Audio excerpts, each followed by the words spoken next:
श्री राम, हर हर महादेव। बाकी आप देख सकते हैं हमारे बीच में जानी मानी हस्ती बैठी है, जीजे साजन। थोड़ा भैया हमारे व्यूवर्स का अपना इंटरव्यू दे देंगे। सबसे पहले तो धन्यवाद देना चाहते हैं जो भी आपका व्यूवर्स है, यानी हमारा भी व्यूवर्स है। जी। और कहीं ना कहीं उन लोग के इंटरेस्ट के प्रति ही हम लोग अपना शो करते हैं और व्यूवर्स को देखते हुए ही सारा कार्य करते हैं हम लोग। और एक चीज़, भैया का जो भी चैनल है भोला लवर के नाम भोला से, लवर आर के डीजे नाम लवर। से आप लोगों ने बहुत सारे देखे होंगे कंवड़िया का वीडियो दिखाते हुए और डीजे का, खास करके कंवड़िया का जो शुरुआत में मतलब बहुत पहले ही अपडेट मिल जाता है, तो भैया लोग का चैनल के माध्यम से देख पाते हैं। और हमारे लिए बहुत बड़ी बात होता है कि एक यूट्यूबर होने के नाते भैया लोग का सपोर्ट से मतलब एक सपोर्ट भी हम लोग को मिलता है। दिन अंधेरा कहाँ क्या हो रहा है, कहाँ क्या व्यवस्था है, कहाँ व्यवस्था सही है, कहाँ बिगड़ा हुआ है, तो कहीं ना कहीं रिपोर्टिंग का सारा चीज़ मिलता है। तो आज हम लोग को मौका मिला है भैया लोग के साथ बैठने के लिए।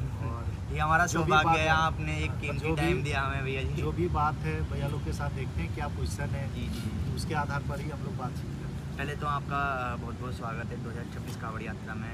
और प्रिंस भैया बहुत बहुत स्वागत है भैया जी हमारे चैनल में आपका। और are DJ lover and Bhola lover DJ lover में भी हमारे। और भैया का चैनल एक बार बता दो भैया। जय श्री। ये हमारे भैया हैं, भैया का एक अभी नया चैनल है, भैया ने अभी बनाया है। और एक भैया के लिए छोटे 2 लाइनों क्या नाम है चैनल का? भोला गौरव। हाँ हाँ, भोला गौरव। भोला गौरव। गौरव। तो देखिए, चैनल नया हो या पुराना हो, आपका एक शुरुआत है, तो आप इसी तरह बनाते रहिए, क्योंकि कोई भी काम डायरेक्ट पुराना नहीं होता, पहले उसका शुरुआत होना ज़रूरी है। और आपका शुरुआत है, और किसी को अभी के ज़माने में बोलने की ज़रूरत नहीं है कि लाइक करना या सब्सक्राइब करना, अभी सब अपडेट हो चुका है। बस कंटेंट जैसा मिलेगा वो लोग ज़रूर मदद करेंगे, ज़रूर साथ देंगे, ज़रूर सपोर्ट करेंगे आपको। तो हालांकि भैया मेरे से आपका एक क्वेश्चन रहेगा कि 2026 कावड़ मेले में अब की बार आई है गाइडलाइन, और जो गाइडलाइन मिली है वो 10-12 की है। आई होप, मेरे को तो मेरा ये है कि एक्सपीरियंस कि मेरे आपने इतना बड़ा मेला इतनी गाइडलाइन में आए हो अभी तक नहीं किया होगा मेरे एग्जाम्पल से, ऐसा है क्या? नहीं, जो हाइट को लेके है थोड़ा बहुत हाइट में सिर्फ अंतर है। अगर रिसेंटली बता दो, बहुत पहले का नहीं, रिसेंटली कोरबा का वीडियो देख सकते हैं, 12 फीट चौड़ाई नहीं है। ठीक। और हाइट में थोड़ा सा ज़्यादा, क्योंकि लाइटिंग भी लगता है हाइट में। जी। और जो बराबर देखते हैं हम लोग का शिवरात्रि जो बैंगलोर में होता है वो 12 फीट में ही होता है, 12 फीट चौड़ाई। वैसे ये मिनिमम 10 दिन का मेला हो जाता है, और मेरे ख्याल से कोरबा का जो मेला होता है वो एक दिन का था। तो ये आपका पहला एक्सपीरियंस होगा हाँ, इस मतलब ये जिस हिसाब का मेला है, जितना बड़ा मेला है जी। और जितना लंबा मेला बोल सकते हैं, बड़ा ही बोल सकते हैं, जी। तो उसके आधार पर सेटअप थोड़ा सा हैवी होने से ज़्यादा, खास करके चौड़ाई 12 रहे लेकिन हाइट थोड़ा सा और मिलने से ज़्यादा अच्छा रहता है। जहाँ तक हमको पता चला है कि जो सेटअप गांव की ओर जाता है, जो उसके ऊपर हाई टेंशन तार पार होता है, उससे दिक्कतें आता है। लेकिन जो रोड पे जाता है, NH पे जाता है, क्योंकि 14 फीट 16 फीट में कोई खास प्रॉब्लम नहीं होता है, और चलती गाड़ी में कोई भी गाड़ी के ऊपर खड़ा नहीं रहेगा। बिल्कुल। तो अब यहाँ पर प्रशासन को मेरा जितना अंदाजा है कि ये उन लोग के पास इतना, जिस हिसाब से डीजे जाता है अनगिनत, उन लोग के बीच में ये प्रॉब्लम आ जाता है कि भाई हम किसको देखें कि कौन गांव में जाएगा या कौन शहर में जाएगा। इसी के लिए सबको ध्यान रखते हुए एक नियम बना देते हैं जिसके आधार पर चलना है। तो ये मेरी ऑडियंस इस टाइम बहुत बेकार है कि ये सेटअप सुनने के लिए, और मेन चीज़ 10-12 के गाइडलाइन में आपका कितना स्पीकर का सेटअप आ जाएगा, ये कुछ इसके बारे में बता। मैं पहले भी बता चुका हूँ और अभी भी बता रहा हूँ कि कभी भी मैं जो भी सिस्टम लगाता हूँ, पहले सिस्टम का अपडेट कभी भी नहीं बताता हूँ। जी। क्यों कि हमेशा कुछ ना कुछ अपना कैबिनेट हाउस का मतलब जो प्रोडक्शन है उसके आधार पर ही मैं काम करता हूँ कि पहले अपना खुद का एक्सपेरिमेंट खुद पे ही कर ले, जो भी नुकसान वगैरह हो अपना ही हो या नाम हो तो अपना ही हो। उससे करने के बाद अगर सक्सेस जाता है कोई चीज़, तो फिर जाके वो पब्लिक को दे पाएंगे जो कस्टमर है हमारा। तो ये हम पहले ही बोल देंगे कि कुछ ऐसे कर देंगे वैसे कर देंगे, ये नहीं, काम होता है, पब्लिक हमें बताती है कि आपने क्या किया, उसके आधार पर हम लोग फिर आगे सोचते हैं और उसके हिसाब से काम भी करते हैं कि भाई हमने सही सिस्टम बनाया था या इसमें और बदलाव का ज़रूरत है।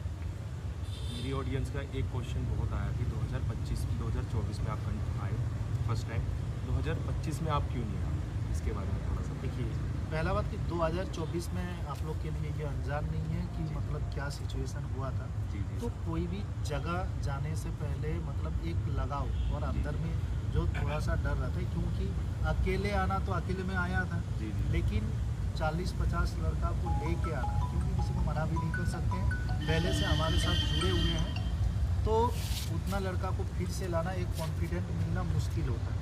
और इस बार गाइडलाइन भी देखें, कोई बहुत बड़ा भी नहीं है और बहुत छोटा भी नहीं है, तो मनोरंजन के आधार पर इसमें हम लोग जा सकते हैं और लिमिट लड़का लेके जा सकते हैं। इस बार जैसे कि आप भैया आए हैं और आपने मेला भी देखा होगा, तो यहाँ के डीजे देखे होंगे, तो मतलब यहाँ के जो डीजे देखने के बाद थोड़ा सा अलग चीज़ आई होंगी कि यहाँ का सेटअप और आप जो वहाँ जो आपके झारखंड में जो सेटअप बनते हैं, थोड़ा सा बताएंगे क्या अंतर लगा है आपको यहाँ?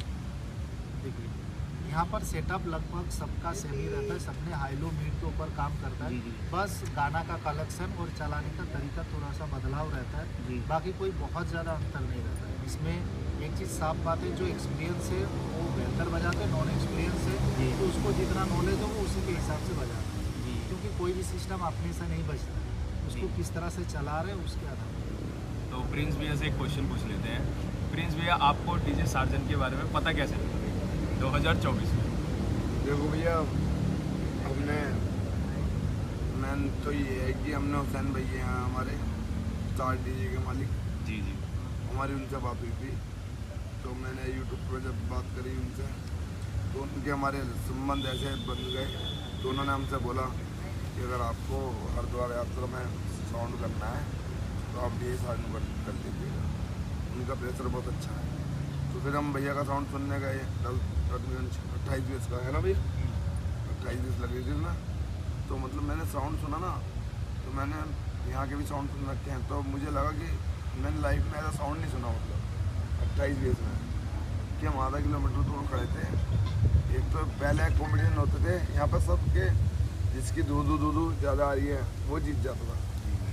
जब से साजन भी आए हैं तो कॉन्सेप्ट ही चेंज हो गया, अब ये नहीं कि दूधू जिसकी आ रही है वो जीत रहा है।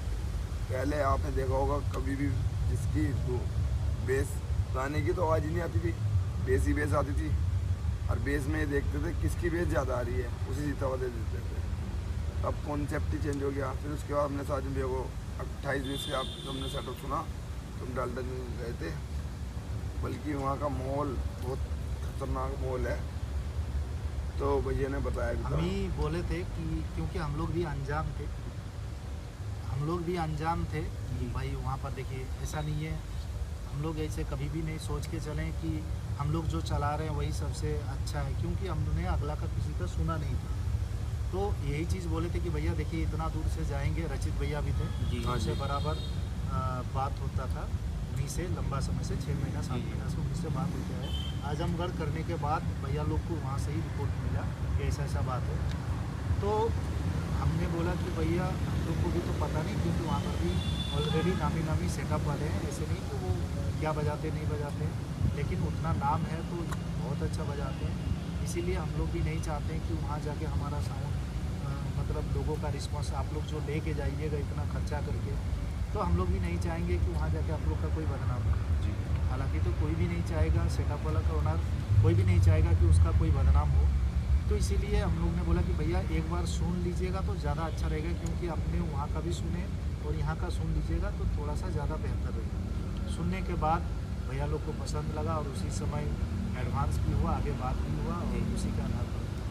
जैसे कि इस बार आपके साथ 3 डीजे हो रहा है, जैसे उनके बारे में क्या कहना है, क्योंकि वो आपको देख के ही आया है, कहीं ना कहीं देखा जाए यहाँ तो पर ये सारा चीज़ टॉपिक अगर करेंगे तो लोग इसको मतलब क्लिप उठा के जी। गलत थंबनेल लगा के कंट्रोवर्सी कर देंगे, फिर उन लोग का बहुत सारे कमेंट ऐसे नहीं कि पढ़ते नहीं, हम लोग भी इंसान है, कमेंट पढ़ते हैं और देखते हैं कि बहुत कुछ लड़के तो ऐसे भी मिल जाएगा कि ज़बरदस्ती गलत कमेंट खुद ही करेगा और फिर ताकि उसको रिप्लाई मिले, अट्रैक्शन मिले। तो ये सारा चीज़ अब नहीं पूछे तो ज़्यादा अच्छा है, क्योंकि अच्छा बात लोगों को मतलब कम ही नहीं, समझ में आता कम है समझ में कुछ आता है लोगों बस। को। ठीक है। सबसे पहले तो मैं प्रिंस भाई का धन्यवाद करना चाहूँगा जिन्होंने